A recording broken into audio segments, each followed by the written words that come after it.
All right. Who we got? Part two. Sparks flying between Maggie Goodlander and Lily Tang Williams, which Maggie is a Democrat, Lily is a Republican. If y'all watch the first part, Lily, I feel like just destroyed Maggie. Maggie tells her constituents, the people, that she rents an apartment.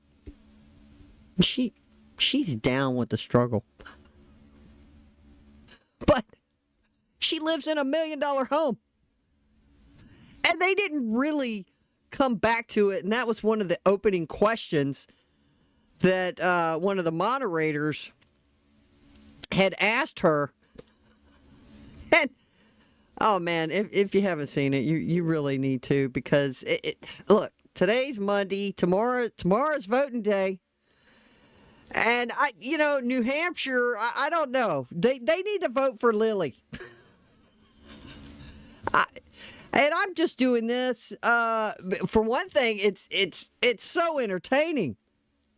It's so entertaining, and I think voters have probably most likely have already made up their mind of who they're going to vote for. But I think this is one of the best debates I have ever seen. Ever. I think it's better than between Trump and Harris, or Trump and Biden.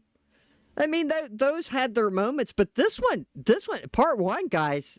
I mean, Lily is just amazing, and the way she came after her, yeah, it was brilliant. It was pure gold. But it was hysterical all at the same time because of how dead on she is. And she's from China. She knows about the communists, and she's passionate, and she feels privileged to be in this country, as you could tell. She made comments to Maggie like, "Oh, your President Biden just with his pen did this." They covered abortion. They covered Social Security. They covered people crossing the border, people, the Biden administration putting these people on these programs, and we just don't have no money. The government's inflated. Lily just hammered it. All right, let's get into this. This is part two of New Hampshire's debate in the 2nd District. Here we go. And welcome back to the Granite State debates and the 2nd Congressional District with the nominees Democrat Maggie Goodlander and Republican Lily Tang Williams. We're going to jump right back into the questions, starting with Ariel Metropolis. Ms. Tang Williams, we have a question for you first. There has been some lack of clarity regarding your position about what happened back in 2020 and 2021 when it came to the peaceful transfer of power. Can you please tonight clarify for voters at home, did President Joe Biden win the 2020 election, and was it a free and fair election? I have said. Before she answers this, aren't y'all sick of this? Do we care? Do we care? Apparently some people do. I don't care.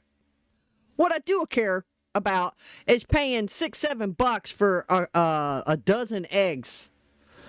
Gas prices are through the roof. I mean, these are the people flooding across the border. These are the issues. Not, do you think that Trump lost the election and Biden won? This is stupid. This is just stupid. That's my opinion. Come on, let's just get to the issues that really matter to people. You're right. Stop living in the past of that. Move on. And yeah, they are finding some voter fraud across the country right now. The Republicans are being more vigilant this time around watching this stuff. You saw the ballots in Pennsylvania. You saw this stuff. 2,600 ballots found. And then you got illegals voting. Governors, senators not wanting to clean out their voter registration rosters. Why would they not? There's people still on there who have died or had left the state. or they're wanting to just pre-register people in college without their knowledge. There's all kinds of shenanigans going on. I wouldn't doubt it if Trump really did win the election with all the shenanigans. I did a video on this, and it covers it in the movie too. A little piece of it, the movie about Trump, where they have a piece vindicating Trump, but they have a piece in there where they maybe it's about a 15-20 minute piece in the movie talking about the problems with the election and how easy it is for people to cheat. I was astounded. There was some kind of vouch program in some of these states where I could bring up to 8 people. They don't have ID, and I could vouch for them. Oh yeah. They're citizens. Yeah, they're my neighbors. Let them vote. It's insane. It's insanity. All right, here we go. Let's see what Williams is going to say about this. Before, we have President Biden as in the White House, and he won the election. He was certified, but some people had questions about our elections. There are some questionable evidence to suggest our federal government censored during pandemic the COVID-19 information, and including Hunter Biden laptop information. Facebook CEO come out to say that. Lots of people were censored when canceled. Because of that, so 2020 election, how do you call that? 100%, no question asked.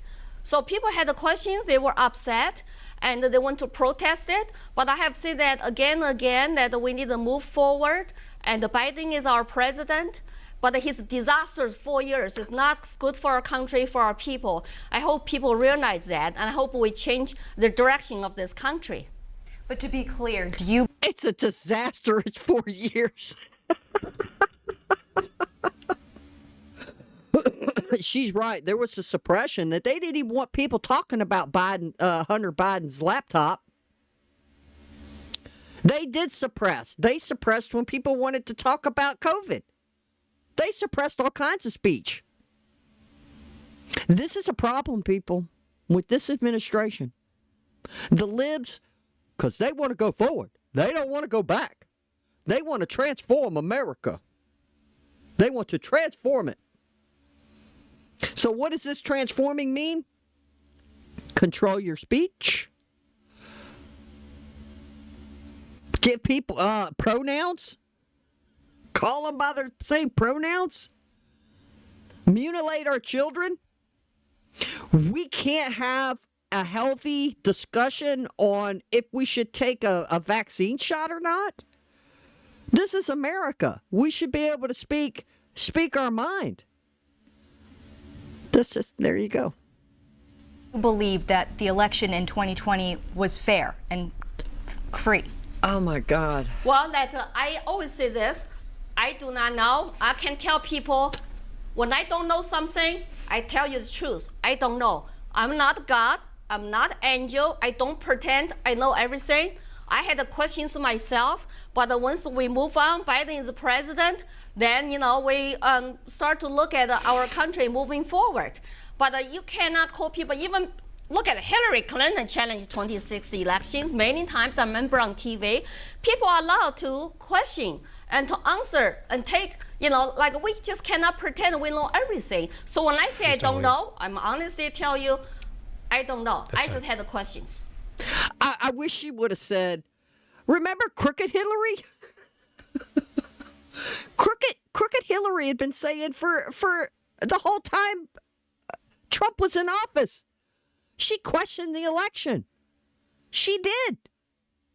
But oh no. People on the right say, hey, we're calling foul. We're calling foul. Time out. We're calling foul. But hey, no. You're an election denier. Crooked Hillary. Ms. Goodlander. May I just say something? These are not legitimate questions. These are conspiracy theories at this point that have been debunked by federal courts all across this country.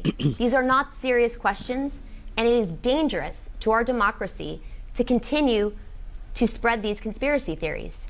The panel asked her a question. What do you mean continue? The panel asked her, does she think Biden won legitimately? She was asked this question.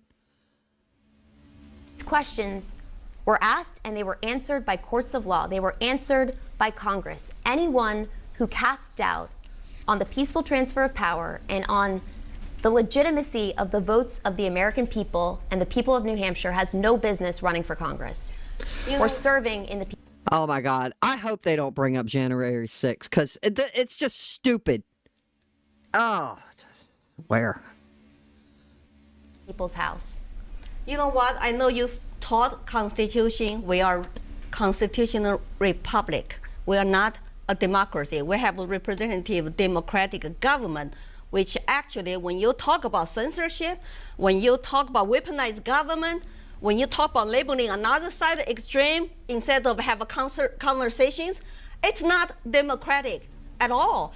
Don't use the word democracy to shut people down. Even former Democrat, RFK, Tulsi Gabbard were censored and shut down. Censorship from the federal government, from Biden administration, you're part of it, from DOJ, actually should come out clean to say, why did they censor people? Why you are not capable to have a democratic conversations?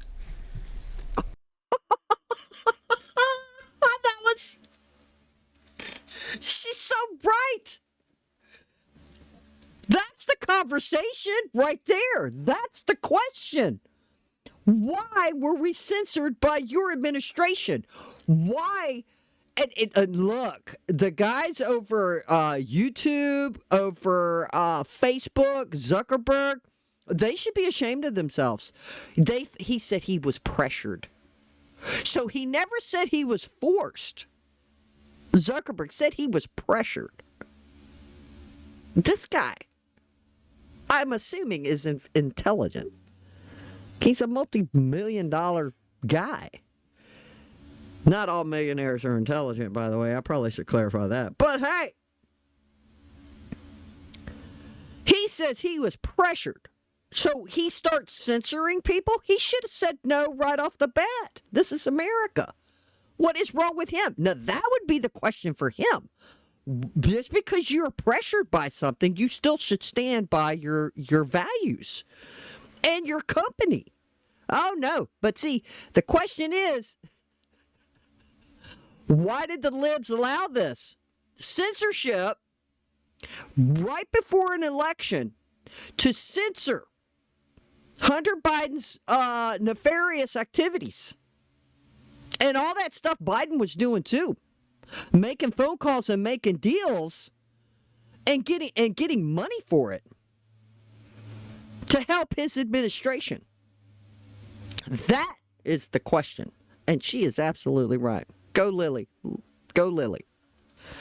The right to vote is the right from which all of our rights flow. Really? And it is so essential that anyone who is seeking an office of public trust in this country respects the will of the voters and respects our democracy. The outcomes, the legitimate outcomes of elections, including and especially when they don't go your way. You know, this is so core to who we are as a country. It's so core to our Constitution. And these conspiracy theories have absolutely no place in this debate or in any debate, because these are the conspiracy theories that people are advancing to try to divide us. She never brought up a conspiracy theory. She brought up facts. This was true. We know this had happened. Zuckerberg came out and said he was pressured by this administration to censor the speech. That is not a conspiracy. That is fact. What is she talking about? What conspiracy? What conspiracy? Please let me know, because I don't know. Ms. Goodlander, we do have another we're question going to for take you. another quick question. You took part in the historic first impeachment of former President Donald Trump over his phone call to Ukraine's President Volodymyr Zelensky. What do you say to Republican and independent Granite State voters who view these proceedings and your role in them as overtly partisan in attempting to hurt former President Trump's re-election bid at the time? You know, every time I have taken the oath to support and protect our Constitution, I've done it many times in the Navy, at the Justice Department, in the White House, and when I've served in both houses of our Congress. I believe deeply in our Constitution, and I was proud to be... Sorry, I had a thought. She took a second oath that was a secret oath. I swear. The oath of liberal leftism. That she's going to help destroy Trump, help destroy America. Sorry. Be a part of this team because it was about enforcing our Constitution. And we worked on a bipartisan basis in the House and in the Senate on this case. It was a case that took a lot of time and effort. It was built with thousands and thousands of pages of documentation and evidence. It was also built on a very careful study of our Constitution and of the constitutional grounds for presidential impeachment. This was a process that was taken very seriously, and it's one that was about enforcing our Constitution. And that is why I was proud to be a part of it. And this case, I should say, was also at bottom about protecting the integrity of our election. Next question from Steve. Wow. We studied the Constitution, and we realized it's an obstacle in our way. We studied it to figure out how to get around it. Y'all know that's what they do. That's what they do. Come on. Botori. Ms. Goodlander, this week you described the Inflation Reduction Act as the, quote, single most consequential piece of climate legislation passed by any country ever, unquote. A recent Goldman Sachs report finds that the green energy subsidies in it will actually cost 3 times what the law supporters initially claimed. So it's going to be about $1.2 trillion. Are you concerned that this increase will lead to increased inflation and thus the cost of energy for everyday Granite Staters will increase? Well, let me just say, stepping back for a minute, this is another really big point of disagreement between me and my opponent. I take the climate crisis very seriously. It's not enough in 2024 to just acknowledge that climate change is real. This is an existential crisis that the Department of Defense has said for more than a decade is a threat to our national security. So the way I see this, Steve, is look, the Inflation Reduction Act was a really important step towards a responsible transition to a clean energy future. And that's going to do 2 really important things for the state of New Hampshire. Number one, it's going to help us lower our energy costs. We have some of the highest energy costs in the United States of America today here in New Hampshire. And we've got to look towards reliable, clean solutions that are going to take us into the future. I'd also say that this is something that's going to create jobs in the state. I was up in Groveton last week and had a chance to visit the site that used to be the paper mill that was the beating heart of that community. It was a paper mill that closed down in 2007 and 300 people lost their jobs. Today it is the site of a company called Q Hydrogen, which is going to help take us into a clean energy future and create good paying jobs right here in New Hampshire. Let's destroy our economy with this global warming climate nonsense. Other countries are not doing this. They're not destroying their economy. We have liquid gold right under our feet, and we need to be using it until, if we come up with good solutions for clean energy, I'm all for it. But these windmills are not the source. They're killing birds. They're killing whales. And then when they have to replace the parts, look in Texas, go Google it. There's a graveyard, a huge graveyard of the windmill graveyard of parts. And they're also saying that they're toxic. These people drive me crazy. These tree huggers. I swear. Destroy our economy. Oh, and then when she brought up in 2007 that paper mill plant closed down, that was under Obama. Obama started destroying our country. Our North Country. Ms. Tang Williams, you've criticized what you call the top-down response so far when it comes to the federal government's role in fighting climate change. Do you believe that the climate is changing in ways that is impacting people's lives and that there should be government intervention? Well, climate change is real. I don't like top down, for example, and the Inflation Reduction Act, Green New Deal, it did not reduce inflation, it increased it. Plus, that all Democrats voted on the party night for that bill, it actually took our Medicare money to go support their projects in Green New Deal, including Biden pro-China economic policies. If Chinese state enterprises want to team up with some so-called American companies to come here to build a battery factories, solar panels, then we give them our tax subsidy money. That's taxpayers' money. People might not know. Go to foreign country that is not friendly towards us. So is Biden and your economic Green New Deal policies pro-China with pro-American workers and give them the credit? And they are building factory now in Michigan. I have come out against it. And I call out this move Medicare money to go to pay their pet project and Green New Deal and a huge amount of money they spend and give to the foreign government. Look, she shakes her head. Now, I don't agree with Lily on one thing. I do think the global crap is just the biggest fraud perpetrated on the planet. We have come a long way.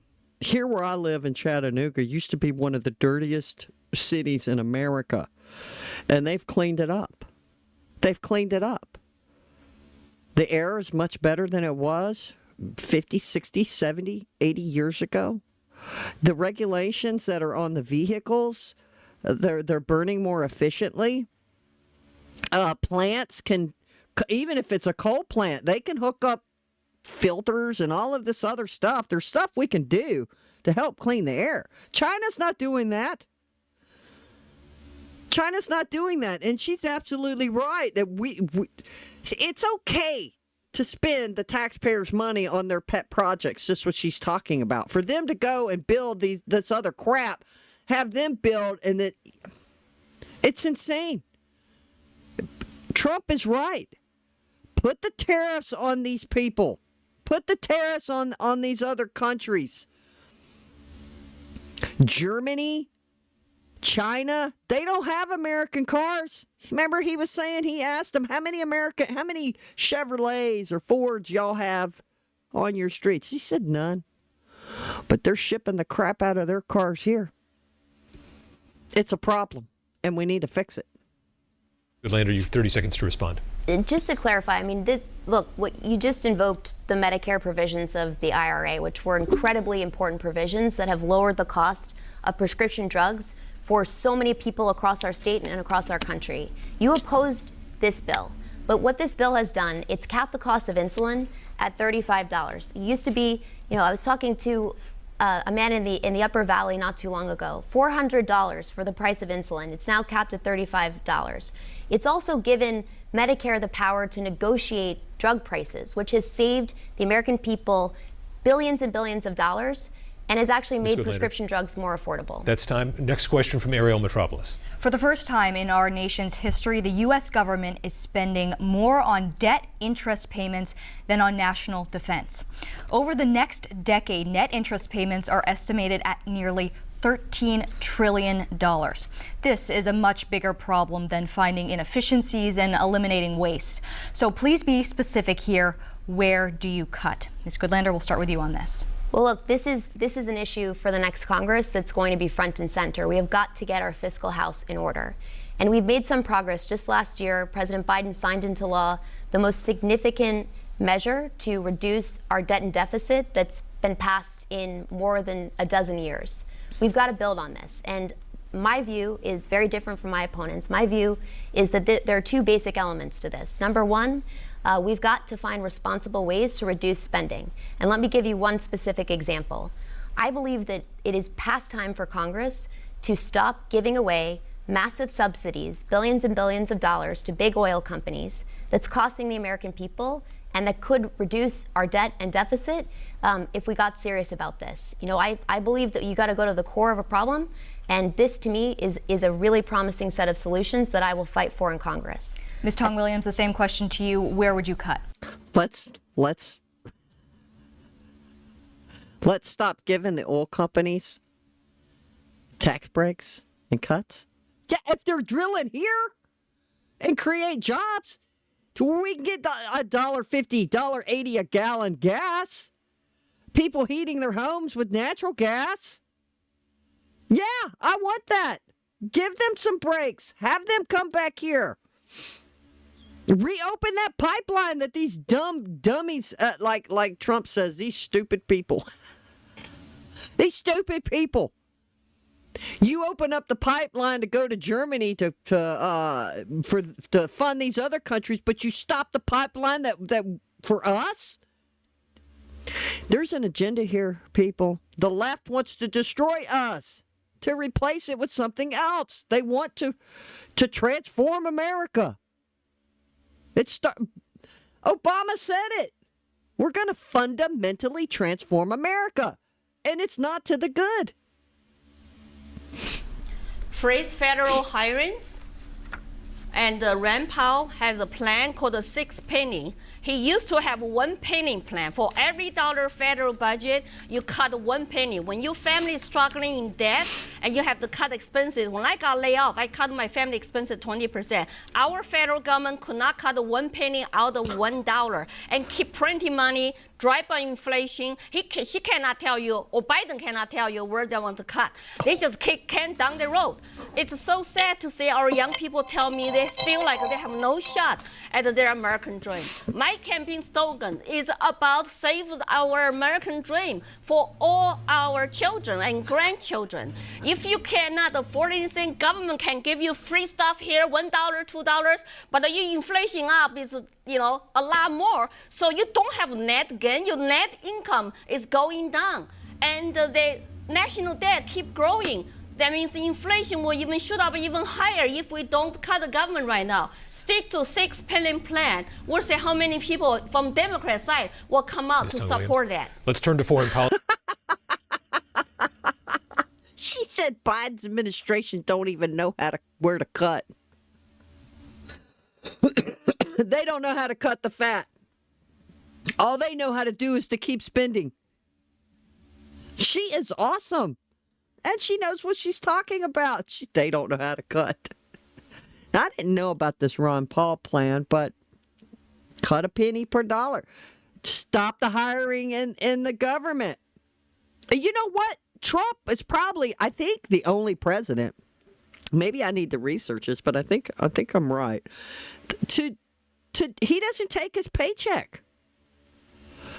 Why do senators are multi-millionaires when they didn't start out that way? It's because you have these special interest groups come in and give them kickbacks. I mean, look at Biden. They got homes all over the place.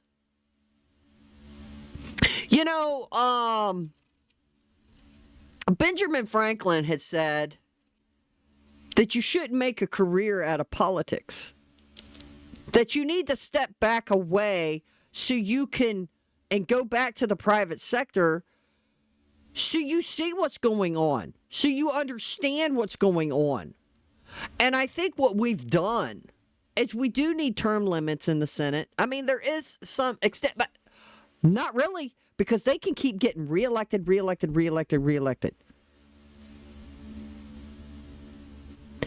And then they just become multimillionaires. It's mind-boggling. And we've sat back and allowed it to happen. Now, if somebody's going to go, hey, we're going to get votes for you, we're going to be boots on the ground, and then we're going to give you some kickbacks from this, and that, how do you think they're making all this money? It's not because they're great investors and they're buying they are buying massive real estate, but they're buying them luxury homes, vacation homes, all kinds of stuff. It's insane. It's insane. Policy, Ms. Tang Williams, you said you'd be hesitant to support more financial aid for Ukraine in its ongoing war with Russia, partly because you wonder where the path to victory really is. To be clear, in Congress, are you a no vote on any future funding for Ukraine? I have been saying that for 3 years now, almost 3 years. So much being spent, so many people died, and where's the path to victory? Where did the money go? and how can we afford it? It's like, how do we pay for it? We're talking about national debt reduction and the 6 penny plan for our federal government budget. At the same time, we're going to continue to talk about Ukraine money. On my campaign trail, I can tell you, 95% of people tell me, Lily, we need more money in our district. We need the mental health. We need the rehab centers. We need maybe senior workers. And we really don't care about what's going on in other countries right now.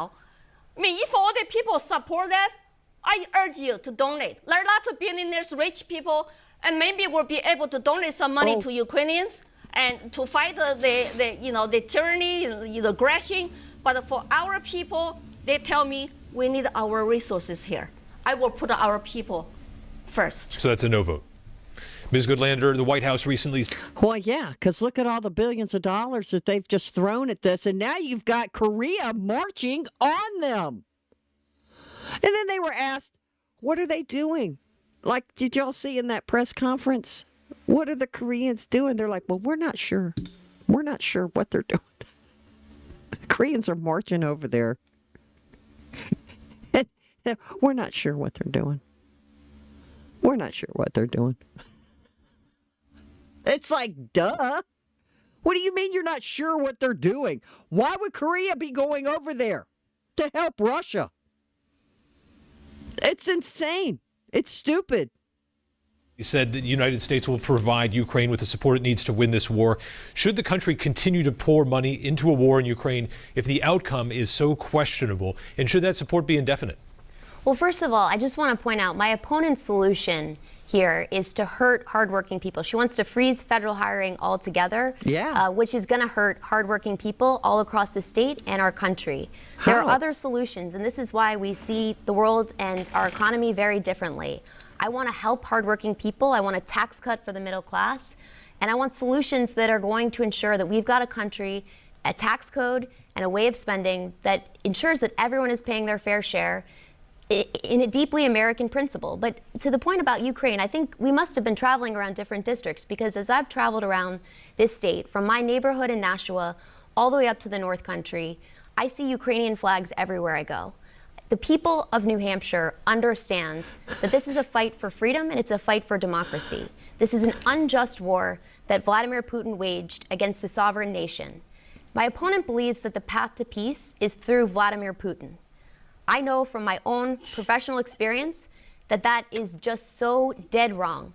You know, early in my career, if I could finish, please. Early in my career, I worked for Senator John McCain to take on Vladimir Putin. I'm banned from Russia. I think Lily sees the clock and she knows when her time's up. She's ready. She's ready to respond. She needs to be able to respond to this. For life because of that work, and I believe deeply in the cause of freedom in Ukraine. Ms. Tang. Oh, and how much do y'all believe that the people in their district are literally, yeah, send more money. Send more of our money to Ukraine. Are you kidding me? Are you kidding me? This wouldn't have happened if Trump was in the office, because they don't respect this administration. Biden is weak. They're laughing. They're just laughing. Like, oh, he's not going to do nothing. He's just going to go take a nap or go take a vacation. Williams, 30 seconds. Your math cannot add up, okay? And I'm very good with math. Maybe that's stereotype for aging Americans. If you want to pay all the stuff you want to pay, then do your math. How are we going to pay for it? Mm-hmm. Show me the path. Borrow money from China or print money to drive up inflation. And you say Ukrainian flag everywhere in Nashua. I have not seen that many. Oh. As I said, if Democrats want to do this, billionaires want to do this, neocons want to do this, please do. Donate your own money. So many people have died. It's time to bring peace and talk to the table. President Trump is talking about he will be for peace deals as soon as he gets elected. We cannot afford to engage in endless wars. And your husband, Jake Sullivan, National Security Advisor, is causing the world on fire because he's incompetent. He should get fired. Ms. Goodlander, 30 seconds. He should be fired. He's incompetent. And that's a good point Lily made. It's like, if you elitists want to support this, and y'all have the money, go raise the money yourselves and send it over there. Why are you using taxpayers' money like it's nobody's business? Because it's easy to spend other people's money on your little pet projects. Oh my gosh. Go Lily. She said your husband's incompetent. Oh my.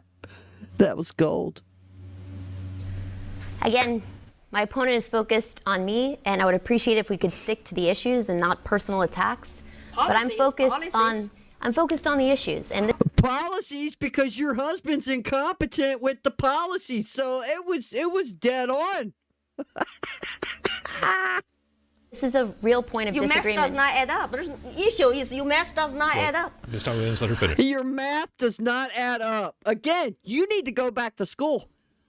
Remember in the part 1, she's like, y'all need to go back to school because y'all don't know what you're talking about. Now, she can't do math. This is a real point of disagreement between the two of us. You know, I was really proud to serve for 11 years as an intelligence officer in the Navy Reserve, and one of the things I saw was just how important it is for us to be strong in the face of threats to freedom and democracy around the world. And this is one example where the path to peace does not run through Vladimir Putin and Donald Trump. You know what? I have to Let's say move on. We're gonna something. Democrat Party has become party of Williams. wars. What happened in the past? Ms. Anti-war Tang Williams, movement in we the want to get to 60s. many more questions, so You let's turn to Steve Botari. We're going to continue on. They're the party of war and the party of death. They want you to kill your children. They want the borders to come open so they can have their own steady flow of votes to keep themselves in power. And they don't seem to mind all the wars, and they don't seem to care or even know how to engage in dialogue for peace. They just don't know how to do it. But Trump does. Trump has balls. They don't. Biden? Who's running the country right now? It ain't Kamala and it ain't Biden. Who the hell's running the country? Biden's taking naps, going on vacations. Kamala's just running around the country with word salad. And I mean, it's... Guys, this is scary stuff. Who is running the country? Oh my God. Even if Kamala and Biden were both in Washington right now, again, I'm going to beg to ask the question, who's running the country? Because it ain't them. Just listening to Kamala talk or listening to Biden talk, they are just incompetent. On foreign policy. Ms. Goodlander, as the war in Gaza continues after the October 7th terror attack, so do the calls by some in your party to end American support because of the tens of thousands of Palestinian civilians who have been killed. You have said, when it comes to questions about whether a nation state has committed a war crime, those judgments are made by prosecutors and by investigators, not by congressional candidates. But as someone who would vote on further aid to Israel, what is your assessment about Israel's actions in Gaza, and should Americans' aid continue no matter what? Look, I believe that Israel has a right to defend itself. It has a right to exist, and we shouldn't have to say that. But, you know, October 7th was the deadliest attack on the Jewish people since the Holocaust. Israel has a right to defend itself, and in Congress, I will fight to make sure that Israel has the resources it needs to defend itself against its enemies, because I believe that Israel's enemies, Hamas, Hezbollah, Iran, and Iranian-backed groups, are America's enemies. This is an investment in our own national security. But look, Israel is also a democracy that has a responsibility to protect the lives of innocent civilians. There's always a butt monkey. They've all been saying this, and even Kamala Harris. Yeah, they come out and say, because they have to. They have to say this, and I know they hate it. Yeah, Israel has a right to defend itself, but where does Hamas and them hide? They hide amongst the population of the Palestinians. And it's a shame that the Palestinian population don't rise up because they're afraid. They say, stop it, go away. They can't even defend themselves from within. So they attack Israel, and Israel's like, oh, well, the satellite's showing they were bombing from here. Boom! And they go back and bomb them. But here's the big but. Here's the big but. So really, they're saying they don't want Israel to defend itself. They want them to be cautious on what they do. And that's what they're saying. I mean, it doesn't make any sense. It's always a butt monkey, but they need to be cautious. So as I've said, I believe deeply that the path forward here is, number one, to bring about the state that we had before October 7th, which was a ceasefire, a return of the hostages that have been kept in brutal captivity in Gaza for over a year now, and a surge in humanitarian assistance into Gaza, because no one should go without food or water or medical care. And this is a responsibility that the United States and Israel have to the people of Gaza. Ms. Tang Williams, you've expressed your strong support for Israel, but also say the U.S. needs to ask, like you've discussed in the previous question, how we're going to pay for that support. Do you want to stop sending military or financial aid to Israel? And if so, what would persuade you? Morally, diplomatically, and as an ally, we support Israel. I do. And it's only democracy in the Middle East. And it's Americans' best interest and to keep Israel free and democratic. President Trump actually broke several peace deals in Middle East. He was nominated for actually Nobel Peace Prize. Of course, mainstream media will not report that. And right before, Saudi Arabia and Israel reached peace deals, and Hamas attacked Israel. Think about who is behind that attack. How did Hamas get all this money? Iran. And guess who gave billions of dollars to Iran, enabled them to buy hundreds of billions of dollars, actually sell hundreds of millions of dollars oil to China? Thanks to our national security advisor who runs our foreign policy. So we need to come up. We support Israel, but when it comes to money-wise, and we need to have smarter, effective foreign policies. Next question from Ariel. I think it's because Trump had put sanctions on Iran. Here comes Biden and Harris. They lifted it. And Iran became wealthy again. So they were able to fund Hamas. So instead of complaining about Israel defending itself, because that's what they are, that's what they're doing, because there's always that butt monkey. What's the root of the problem? You need to put sanctions back on Iran. Choke the money. Choke the money supplies so they'd stop. And then guess what? There's going to be peace again because Hamas and Hezbollah is not going to have money to buy bombs.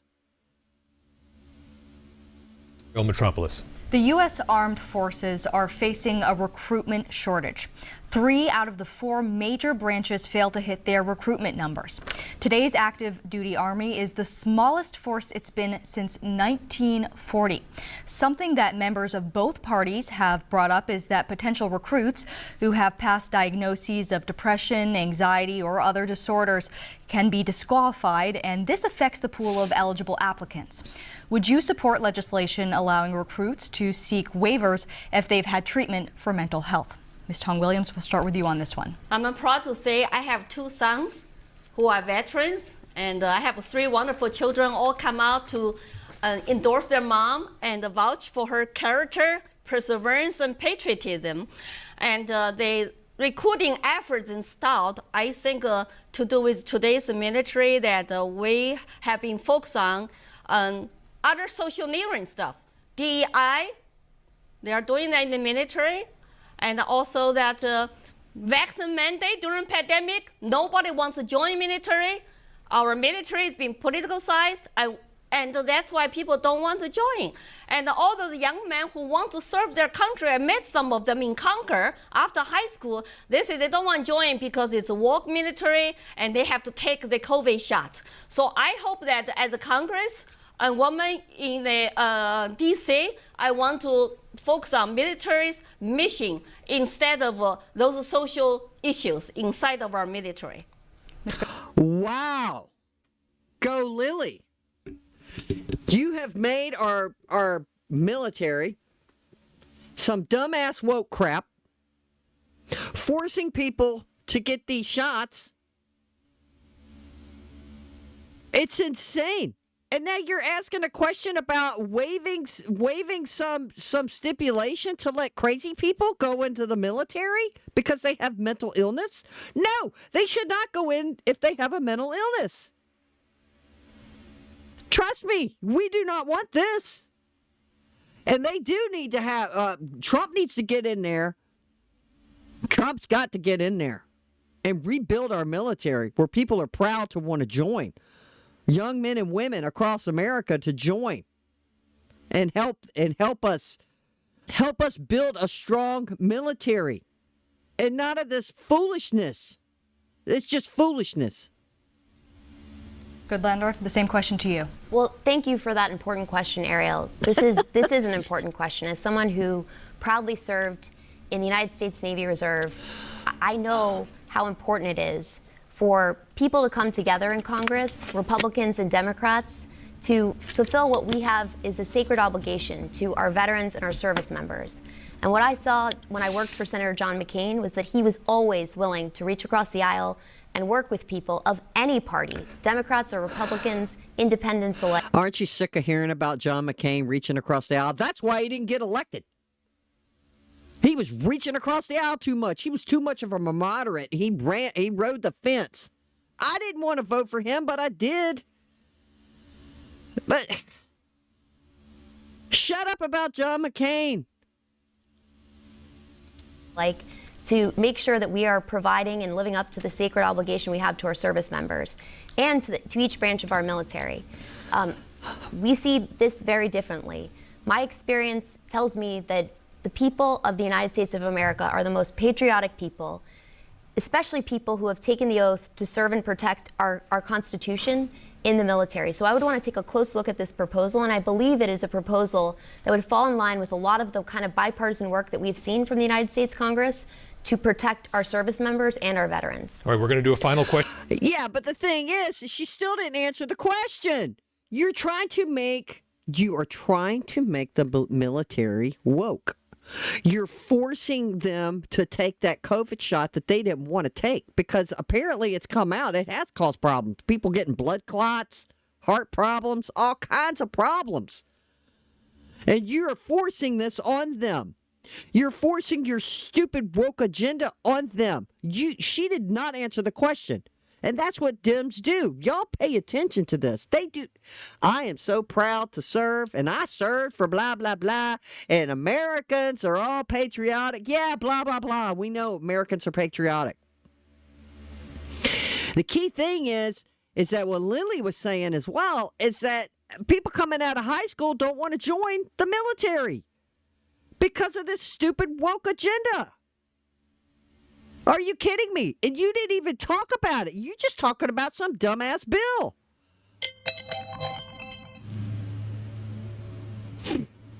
Question before we hit closing statements. This is a 30-second each answer.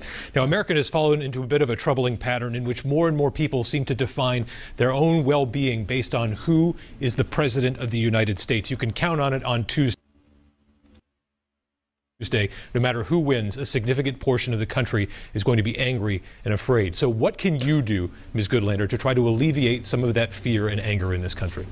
You know, look, the beauty of our Constitution is that we have a system of checks and balances, co-equal branches of government that all operate together. And the Congress is a co-equal branch and a separate branch. And it's a branch that, if I am honored to serve this state in the People's House, I will work to be a representative for everyone, whether you voted for me or not. And that is the spirit that each of us should bring to this work, because this is public service and this is about representation at bottom.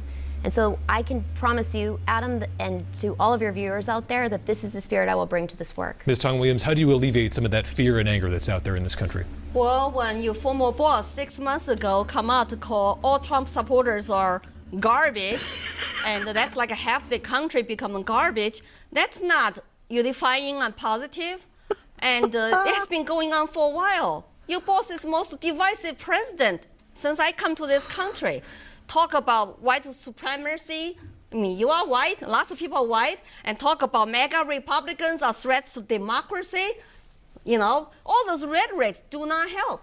I like to talk about American dream, how happy I'm here, how much I love this country. I want to serve the people. That's something we should focus on. We've hit time for closing statements. First to you. That was